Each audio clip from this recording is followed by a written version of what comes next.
and Costello program, starring Bud Abbott and Lou Costello. Brought to you by Camel, the cigarette of costlier, properly aged tobaccos. The Abbott and Costello program, with the music of Carl Hoff and his orchestra, our singing star Amy Arnell, and spotlighting that chunky, chubby little cherub who, when caught putting a football in his Uncle Artie Stebbins' pocket because he heard him say his grandfather was going to kick off, calmly said, I'm a bad boy!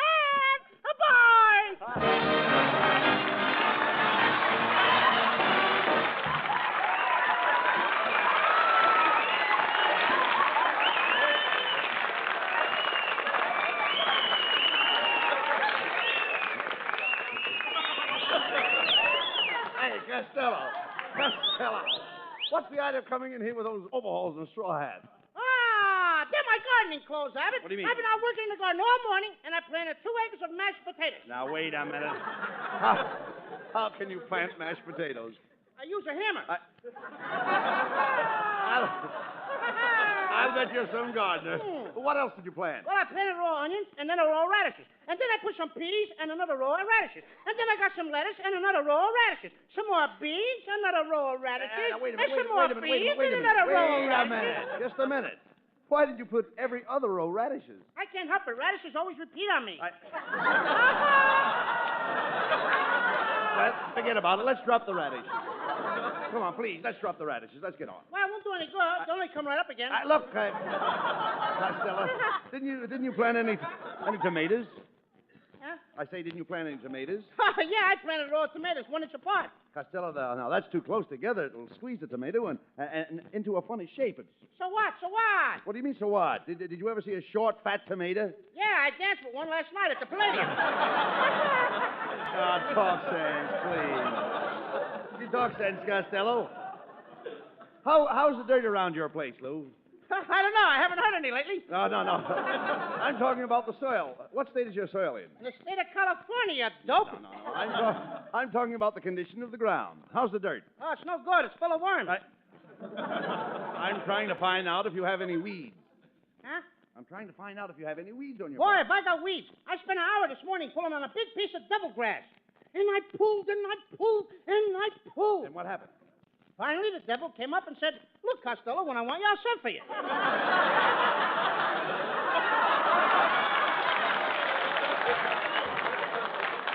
Well, listen, Costello, I'd better help you. By the way, what are you putting in those 2 acres in back of the barn? Ad lib till I find my place. You know those 2 new acres you have in back of the barn? What are you planting in back there? Are you ashamed to talk? My goodness, man. Thank you. You know what? Do you realize? Huh? Do you realize what you're doing? What? What are you planting in those acres? Oh, I'm putting the whole thing in Mexican trumpet beans. And then when they grow up, I'll feed the Mexican trumpet beans to the cow. Yes. It makes the cow easier to milk. Makes the cow easier to milk. Yeah, when the cow is full of Mexican trumpet beans, I just grab a hole and hang on while the cow jumps up and down, up and down. Oh, Costello, talk sense, will you please? Will you please talk sense? Well, I gotta leave now, Abbott. I gotta go out in the orchard and hang prunes on all orange trees. Hang prunes on your orange trees. Mhm. Who told you to do that? My Uncle Artie Stebbins? Uncle Artie Stebbins. He said my orange trees needed pruning. Oh, what a dope. Your uncle meant you should get a ladder and saw the limbs. Did you saw the limbs? Certainly I saw the limbs. They were hanging right in front of me. No. I mean, did you saw the limbs off the tree? No, I saw the limbs on the tree. Look, Costello, I'm trying to tell you that your trees need trimming. Hmm. You've got to trim it before the sap rises. I gotta trim before the sap rises? That's right. What time do you get up? Oh. Please, Costello. Now, if you want to have good oranges, you've not only got to trim the tree, but you must put a smudge pot under it. A what? A smudge pot. Don't you know what a smudge pot is? Oh, sure. A smudge pot is a tin can that smokes and burns oil, and you can find them on any used car lot in Hollywood. No. Give it. Tell me, what kind of oranges grow on your trees? Oh, the regular kind, round ones. Are they, look, please, are they Valencias or navel oranges? They're navel oranges. How do you know? I saw Sarah picking some. How can you be so stupid? You can tell the difference between oranges by the color of the juice. Did you ever squeeze one of your oranges? Yeah. Well, what came out? Milk? Milk. How could oranges have milk in them? Now tell me that. I got the tree from the nursery. Oh, come on, Costello. Come with me. We're going out in the backyard and look at your orange tree. I'm really after him tonight, ain't Come I? on, now, wait a minute. Hey, what I tell you, we're going out in the backyard and look at your trees. Hey, wait a minute. Hey, look out that window. There's a great big crow sitting up in your tree. Hey, that crow's got a lot of nerve. Abbott, hand me my sawed-off shotgun. Okay, hey, this gun hasn't got any handle. How do you like that? I sawed off the wrong end. You better watch what you're doing. You're pointing that gun right at me. Don't worry, Abbott. Wait a minute, don't you worry. want to shoot me? I've got my finger over the hole. Well, keep it there. Stand back, Abbott. I'll teach that crow to eat my oranges. Watch me get him. Was that the crow? Yeah, that's the biggest old crow in this neighborhood. That's Mrs. Niles. That's terrible, Costello. Come on, let's see what happens. Uh-oh. Here she comes, Costello. There you are, you little fat assassin.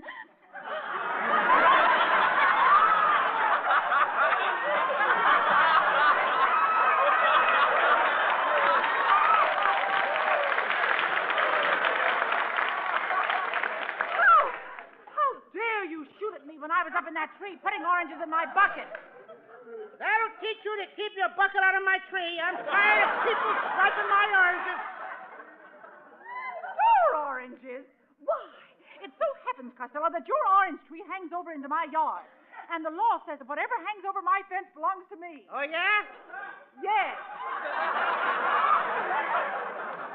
Now, look, Mrs. Niles. Did you ever see a fat man standing at a bar? Yes, what about it? Does the part that hangs over belong to the bartender? No. Look at the kind. You know there ain't no answer to that? I know. All right, don't answer it. Costello, apologize to Mrs. Niles for knocking her out of that tree. She ought to apologize to me. What did I do? You fell on my hedge and bent my hollyhockuses. Costello, you're not going to get away with this. I'm going to take you to court. I'm going to charge you with assault. I'll charge you with battery. I'll charge you with mayhem, and I'll charge you with attempted manslaughter. And it'll cost you $1,000. What do you think of that? You can charge that, too.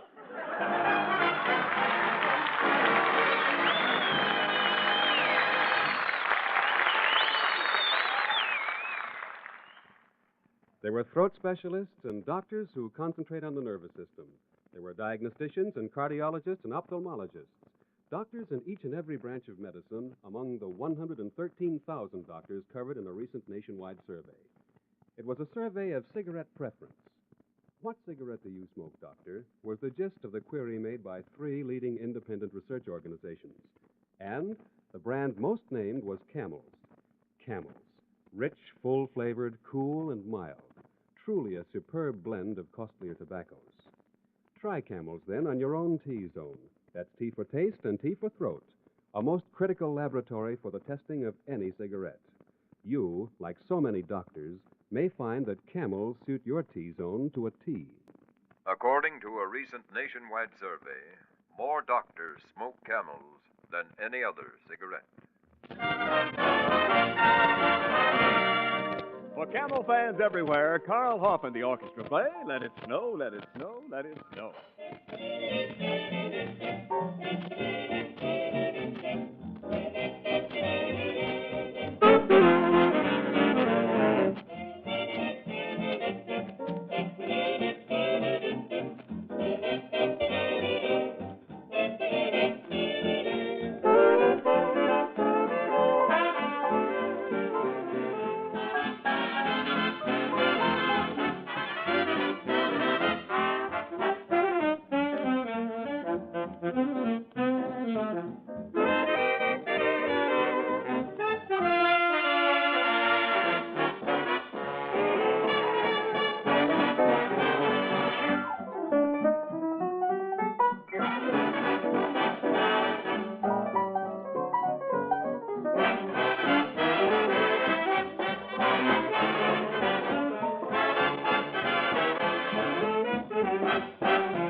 Pardon me, I'm looking for Lou Costello. I'm Lou Costello. I am Sheriff Yapra Carisi.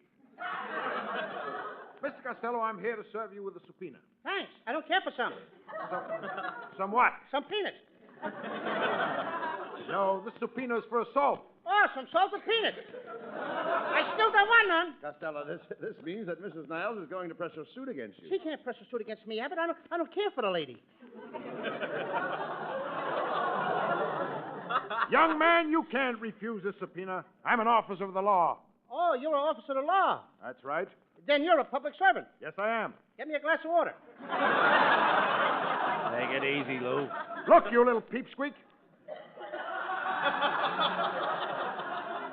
Don't get funny with me. See this scar? Yeah? Gunfight, 1941. You see this scar? Yeah? Vaccination, 1946. And boy, did that pick out. Young man, you forget that I'm a sheriff. How do I know you're the sheriff? Read what it says on this badge. Vote for Hoover. Darn it, I always wear the wrong one. Well, Costello, the subpoena says that you are to appear in court tomorrow morning at 10 o'clock to answer Mrs. Niles' charge. Now, what do you say? Abbott, I'm too young to go to jail. To think that I, a poor boy who has never been away from my mother's April strings, shall become a victim of foul circumstances, to be incarcerated behind cold gray walls like a common criminal, to be shunned by the people of society. Alas and alack, alack and alas. Do you really feel that way, Costello? No, but Universal Studios told me to ham it up tonight if I got a chance. All right, look. Stop talking like a dope, will you, please? This is serious, Lou. The first thing you've got to do is get out and get some character witnesses. That won't do no good, Abbott. You mean you have no witnesses? I ain't got no character. Oh, don't talk sense. We've got to get out and get some character witnesses. Come on.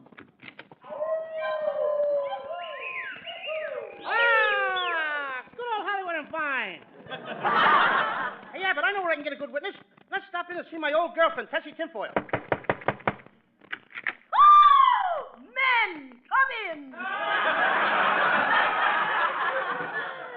How are you, Tessie? You certainly looking wonderful. Well, thank you, my little fat lover boy. Everyone tells me I have an hourglass figure. It looks like all the sand stopped at 4:30. But really, Tessie, you look lovely in those sunset bus slacks. What do you mean, sunset bus slacks? Standing room only? Oh, Louis, you say the cutest things. Oh, this kid's gonna lay an egg. You know, I was in Griffith Park last night, and the benches were applauding. Hope gets nothing with it. I don't expect nothing. Costello, you came here looking for a witness, remember? Oh, yes. Tessie, could you go to courthouse with me tomorrow morning at 10 o'clock? Oh, I'd love to, Louis. But I'm giving a lecture on biology tomorrow morning. You know, biology is one of my favorite subjects. And I can safely say that I know more about the human body than anybody else. You should. You had one longer than anybody else. Well, you didn't get yourself a witness there. Let's go next door and see Scotty Brown. He'll vouch for me. I wish you would not pounce so hard on the door, laddies. There's a burglar under the bed. A burglar under the bed? Didn't you call the police? No, the burglar's asleep, and when he wakes up, I'm going to charge him for a night's lodging. Hey, Scotty, I have to go to court at 10 o'clock in the morning. I'd like to have you appear as a character witness for me. I'm very sorry, laddie, but I have to go to the doctor's in the morning to have my hand dressed. I got a terrible burn between my thumb and my index finger. How did you burn your fingers, Scotty? Well, a bunch of my Scotch friends and I had a smoker last night, and I was 13th on the match. Scotty, can't we just come in for a minute and talk to you? No, you can't. My wife is in the living room taking a bath. Your wife is taking a bath in the living room? Aye, laddie. The people upstairs let their bathtub run over, and it's leaking through our ceiling, and my wife is standing under the leak taking a shower. Well, Costello, you haven't got a character witness yet. Wait a minute, Abbott. There's my friend, Bessie May Mucho. She's getting out of the car. Oh, yo-ho, Bessie! Oh, hello, boys. I haven't time to talk to you now. I'm on my way to the Santa Fe Railroad Depot. Santa Fe Depot? Oh, Abbott. You know what that is. That's where you buy your train tickets. Where are you going, Bessie? I'm taking the Santa Fe back to Cincinnati. Cincinnati? Yes. You know where Cincinnati is. Oh, sure. That's back in the state of Oh-hoo-hoo. I'm going back there to be toastmaster at a banquet given by the Chamber of Commerce. What could be more thrilling than being surrounded by a bunch of men at a banquet? I'd rather sit around a weenie roost with a bunch of Girl Scouts.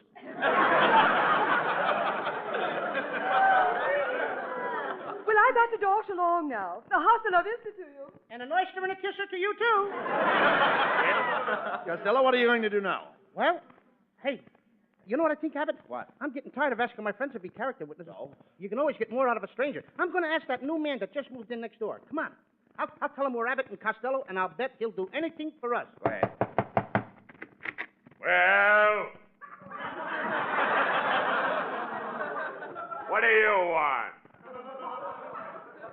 Mister, you're not in very good mood this morning. Who would be?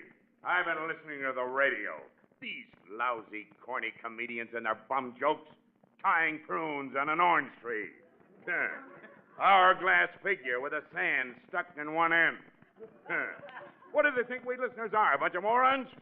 Thousands of dollars a week for stale jokes. I'd just like to get my hands on one radio comedian. I'd throttle him. I'd tear him to bits. I'd break every bone in his body. I'd ram every one of those corny jokes down his throat. Well, who are you? John's other wife?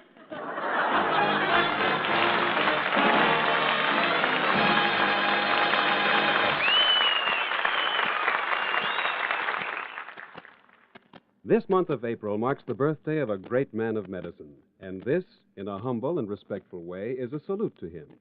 His name, Dr. William Henry Welch, pioneer in pathology, preventive medicine, public health, and sanitation. His researches are famous. His teaching and writings influence the entire medical thought of the country. So, this salute in his honor, and to every doctor before him and after him, whose lives and works are basic threads in the very fabric of civilization. The makers of Camels cannot help but be proud of the standing of this cigarette in the medical profession. The query, "What cigarette do you smoke, doctor?" was put to 113,000 doctors by 3 leading independent research organizations. The brand named most was Camel. According to a recent nationwide survey, more doctors smoke Camels than any other cigarette. And here is Camel's lovely Amy Arnell to bring you her celebrated personality. When Madame Pompadour was on a ballroom floor, said all the gentlemen obviously, the Madame had the cutest personality. And think of all the books about Du Barry's looks, or was it made her the toast of Paris? She had a well-developed personality. And what did Romeo see in Juliet? A Pierrot in Pierrette, or Jupiter in Juno? You know, I know. And when Salome danced and had the boys entranced, no doubt it must have been easy to see that she knew how to use her personality. And what did Harry J. see in Betty G, or Garson G.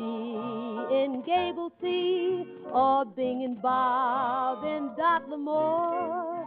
Toujours amour. I've got the Grable grace, I've got a Grable face, except I've had it much longer than she. Gee, if I only had her personality.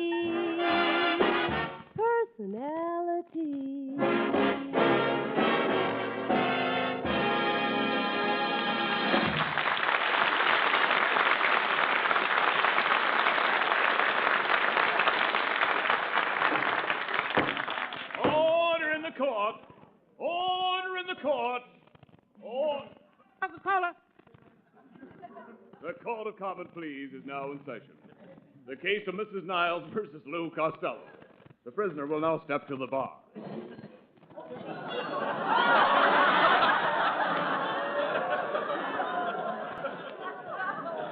The prisoner is charged with perforating Mrs. Niles' bucket while she was filling it with oranges.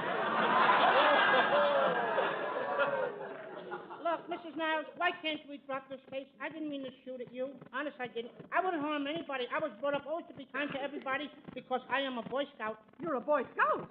What are those 2 stripes on your arm? I belong to the Skunk Patrol.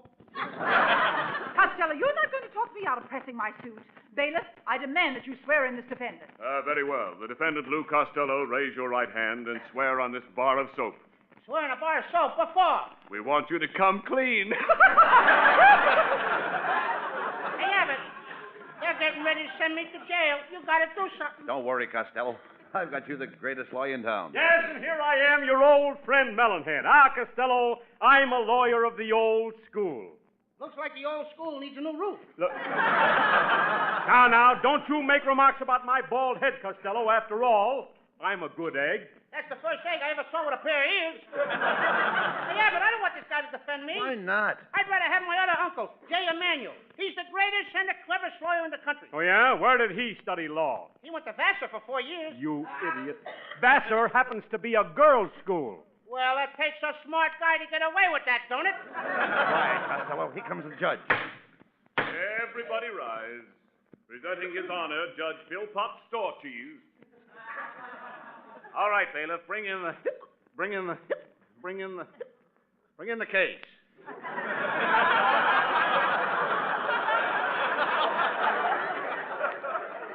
Will the jury please be seated?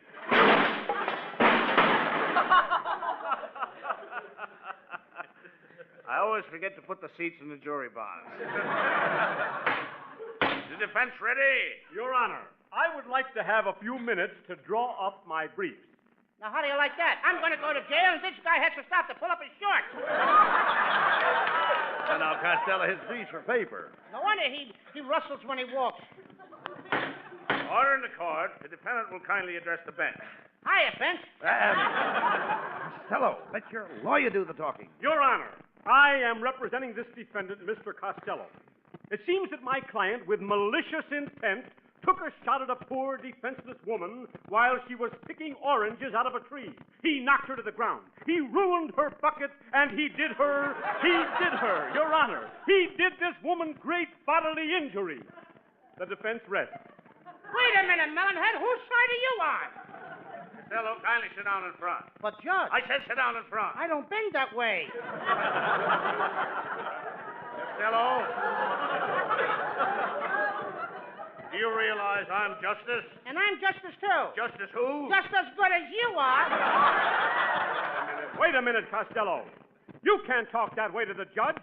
That's the most contemptible thing I've heard in all my years at the bar. Well, a little less time at the bar and you wouldn't be so contemptible. Costello, I told you to let your lawyer do the talking. That's right, Abbott Costello. You promise to tell the truth, the whole truth, and nothing but the truth? I do. Your Honor, we plead insanity. What the... Just a minute. This whole case is a farce. I demand that you find Costello guilty. But, Mrs. Niles, I can't do that. I haven't heard the evidence. Oh, please, Judgy, I appeal to you as a man. You don't even appeal to me as a woman. I object! You object? What for? I haven't had a line in 2 pages. Well, stick around. Stick around and I'll give you a sentence. Costello. Continue to keep quiet. You're only Your making Honor. things worse. Look, Your Honor, I'd like to plead my own case. I couldn't do anything wrong, really. I couldn't because I've always been very bashful and shy. I remember on my 12th birthday, my mother and my father they gave me a nice little dresser for my bedroom. I was so bashful, I kept the dresser turned to the wall. You kept the dresser turned to the wall? Why? I didn't want the drawers to show. Costello, I'll listen to your plea if you can produce a character witness. Okay.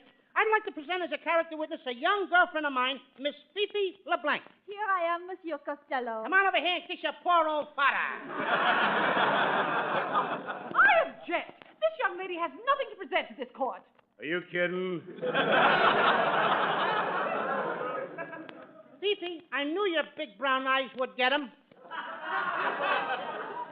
Fifi, will you kindly take a chair? No, let her sit up here on the bench with me. I'm lonesome. Now, Miss LeBlanc, kindly tell the court your full name. Mademoiselle Fifi H. Leblanc. What does the H stand for? Hillside 2183. I object! You object? Yeah, she gave me Hillside 2184. What are you doing tonight, Phoebe? Oh, I'm sorry, Judge, but I'm going steady with Monsieur Costello. I will be true to him as long as he lives. Costello, I sentence you to be hanged at dawn. Your Honor, you can't do this. My friend Costello is an honest man, an innocent man. He didn't mean to shoot at Mrs. Niles. I don't care about that part. He has no business wasting the time of a beautiful girl like Fifi LeBlanc. A man as ugly as Costello couldn't possibly have any integrity of character. In fact, Costello, you are entirely lacking in personal charm. I wouldn't say that. Just put a razor in my hand and you couldn't tell me from Gregory Peck. Gregory Peck. Why, you worm, there isn't a woman in town that would take a second look at you. Mrs. Niles is right, Costello. But I'll tell you what I'll do. As the judge in this case, I will let you go free if you can get some lady in this courtroom to come up here and kiss you. Are you kidding? Oh, thank you very much, Judge. I'll show you how you appeal to women. Ladies, this is your chance to kiss me. The line forms on the right. Come on. Isn't there some good-looking young woman in the audience that would like to come up here and kiss me? Any middle-aged lady? Any old lady? Any old man? There, Costello, that proves you have no charm. You're going to jail. Oh, wait a minute, Judge. Somebody is pushing through the crowd now. Look at them. Pushing right through the crowd, Judge. Oh, they're going to come up to kiss me. Ah, there you are, darling. I knew you'd show up. Come on here and kiss me, honey. Gee, thank you, Elsie.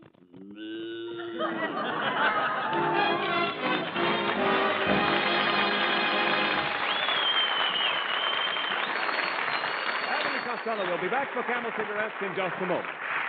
And now, tonight's salute to the men in the armed forces who won through to victory. Tonight we hail the 106th Infantry Golden Lion Division, heroes of San Vith in the Battle of the Bulge. Since the beginning of the war, the makers of camels have sent more than 150 million free camels to our fighting men overseas. But now, with demobilization in progress, free camels are sent to servicemen's hospitals instead. This week, the camels go to U.S. Army AAF Regional Hospital, Hamilton Field, California, U.S. Naval Hospital, Bremerton, Washington, U.S. Marine Hospital, Sheepshead Bay, Brooklyn, New York, Veterans Hospital, Perry Point, Maryland, Veterans Hospital, Chillicothe, Ohio. In your honor, men of the Golden Lion Division.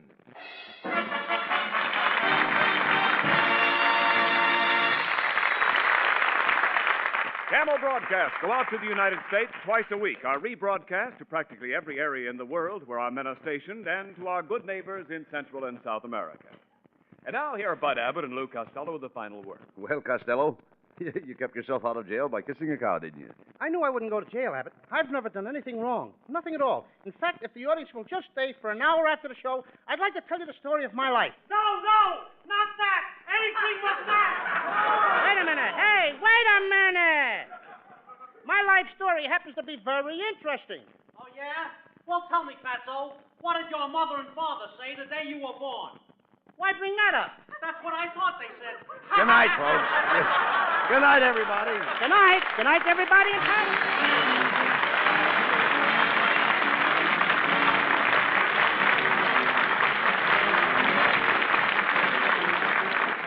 Be sure to tune in next week for another great Abbott and Costello show brought to you by Camel Cigarettes. And remember, try Camels in your T-zone. See if they don't suit your taste, your throat, to a T. C-A-M-E-L-S.